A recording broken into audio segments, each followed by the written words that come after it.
আসসালামু আলাইকুম প্রিয় দর্শক, আপনারা জানেন যে বাংলাদেশ জাতীয়তাবাদী দল বিএনপি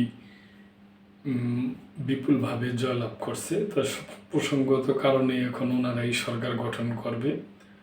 তো ওনাদের একজন নেতা আমির খসরু সাহেব উনি আজকে পররাষ্ট্রনীতি নিয়ে আলাপ করছিলেন আর কি। পররাষ্ট্রনীতি কোনো বিশেষ দেশকেন্দ্রিক হবে না। আমির খসরু ভবিষ্যতে বাংলাদেশের পররাষ্ট্রনীতি কোনো বিশেষ দেশকেন্দ্রিক হবে না বলে মন্তব্য করেছেন বিএনপির স্থায়ী কমিটির সদস্য আমির খসরু মাহমুদ চৌধুরী। আমরাও তাই চাই। শুক্রবার রাত 8টার দিকে রাজধানীর গুলশানে সাংবাদিকদের প্রশ্নের জবাবে আমির খসরু মাহমুদ চৌধুরী কথা বলেন। তিনি বলেন, কোনো নির্দিষ্ট দেশ নয়, বাংলাদেশের স্বার্থ, স্বাধীনতা ও সার্বভৌমত্বকে প্রাধান্য দিয়ে সবার সঙ্গে সম্পর্ক রাখতে চায় বিএনপি।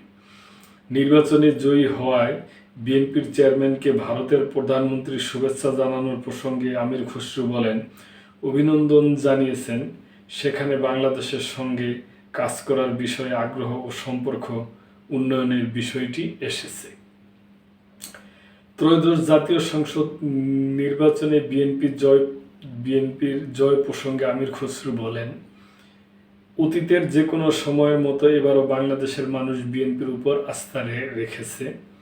এই জয়কে তিনি মানুষের আস্থা হিসাবেই দেখেছেন। আমির খসরু জানান, যুগপৎ আন্দোলনে সঙ্গে থাকাদের নিয়ে বিএনপি ঘোষিত 31 দফার আলোকে জাতীয় সরকার গঠন করা হবে। তো প্রিয় দর্শক, আমরা চাই যে পররাষ্ট্র নীতি বিশেষ কোনো দেশকেন্দ্রিক না হইয়া একটা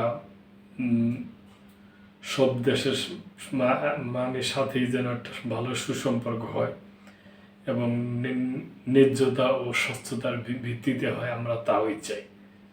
দেখা যাক সরকার গঠন করে মন্ত্রী পদবি দেওয়া কীভাবে ওনারা দেশটাকে সামনে দিকে এগিয়ে নিয়ে যাবে, এটি আমরা দেখতে চাই। এবং